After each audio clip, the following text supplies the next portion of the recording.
What's fair is fair. She's second in line to the presidency. Second in line to the presidency, and she could well be corrupt. She could be on Vladimir Putin's payroll because she's sort of the Vladimir Putin of the House of Representatives.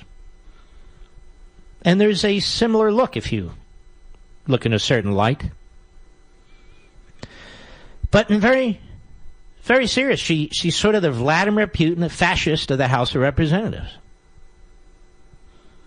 And again, the mental issues are quite concerning. You can see them on display when she holds these little quick press conferences and she has her lapdogs and toadies standing all around her. I know the media would have us focus on the president. I know the media wants you to believe he's Hitler and Stalin. I know the media wants you to believe that he's unhinged. I know the media want to go after their children. I don't care what the media want. We know who the media are. The media are radical progressives. They don't care about the truth. They're busy chasing teenagers because they're Catholic and they wear pro-Trump hats. And they want to destroy them. They're busy regurgitating the most outrageous slanders against a federal appellate judge simply because he's nominated to the Supreme Court. We know who the media are. They're the Jake Tappers of the world who work for Democrats. They're the Chuck Todds of the world. They're the Don Lemons of the world, are part of the Cuomo family. Al Sharpton. We know who the media are. The media are the left-wing Democrats. They have a high tolerance level for anti-Semitism. In fact, some of their paid guests are well-known Jew haters. They like to bring on people who throw around the word racism.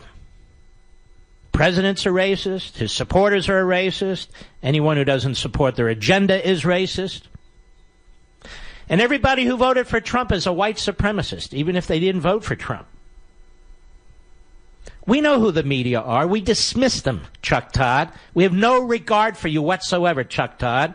We have no respect for you whatsoever, Chuck Todd. You want to know who's destroying freedom of the press? You clowns. Clowns like you. Clowns like you. You're destroying freedom of the press. That's why the people detest you. We love the press. We love freedom of speech. We're the ones who defend the Bill of Rights. We're the ones who defend the Constitution. You're the ones who destroy it. We're the ones who talk about due process and presumption of innocence. You're the ones who destroy it. We're the ones who talk about the right to bear arms. You're the ones who attack it. We're the ones who talk about religious liberty. You're the ones who attack it. We're the ones who talk about federalism under the 10th Amendment. You're the ones who attack it. We don't need lectures from you. Democrats dressed up as journalists. That's for hell damn sure. But where was I? Nancy Pelosi. Nancy Pelosi stands in the way, ladies and gentlemen, of you and your president. Stands in the way. I don't think this is funny, like some on radio and TV do. I don't think it's funny in the least. I don't think this is the president throwing another curveball at the system. No, I think it's the system trying to kneecap the president. There's no humor in it whatsoever. I originally suggested that he ought to give the speech in the United States Senate. I know it's tough for people to come up with an original idea, whether they're senators from Kentucky, radio hosts, or whatever. I know.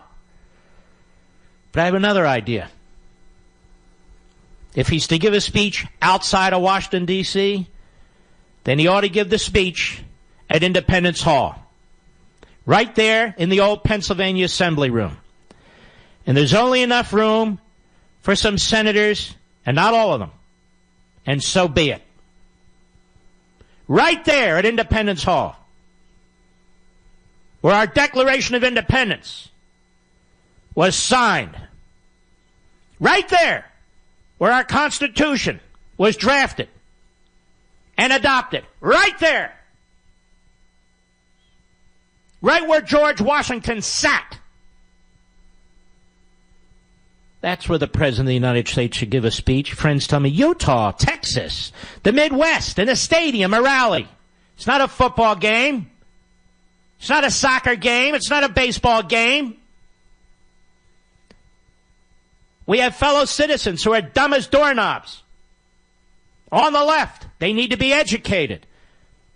They never hear about our true history. They never hear about our true greatness. We ought to use these opportunities to teach them. To teach them. I could write the speech of the President of the United States, sitting or standing in Independence Hall in the Pennsylvania Assembly Room, the old one, where he talks about the State of the Union address, where he talks about separation of powers, where he talks about national sovereignty, where he talks about securing a border, where he talks about being an American. Can you imagine? Maybe Rand Paul will pick up on this one, too. I don't know. Or the talk show host, the backbenchers. Hey, I have a good idea. You never have a good idea. Ever.